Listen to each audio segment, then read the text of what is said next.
बिस्मिल्लाहिर्रहमानिर्रहीम अस्सलामु अलैकुम। मेरा नाम मोहम्मद इलियास चिश्ती है और इस वक्त मौजूद हूँ चिश्ती इंजीनियरिंग वर्कशॉप खानेवाल में।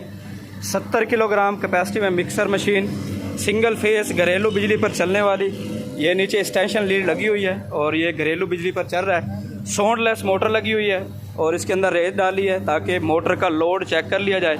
तो अल्हम्दुलिल्लाह बेहतरीन परफॉर्मेंस के साथ मिक्सर मशीन चल रही है। इसके अंदर शाफट, इसके फिंगर और इसके स्पैरल ये एसएस में लगे हुए हैं और ये मुकम्मल स्टील में बना हुआ है। ठीक है जी।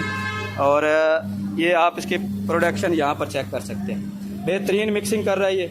ठीक है, 70 किलोग्राम कैपेसिटी है और रेत डाली है ताकि मोटर का लोड अच्छी तरह से चेक कर लिया जाए। तो ये मैन्युफैक्चर्ड बाय है Chishti chemicals and engineering workshop Khanewal. दिए हुए नंबर्स पर आप रब्ता करके मज़ीद इंफॉर्मेशन ले सकते हैं।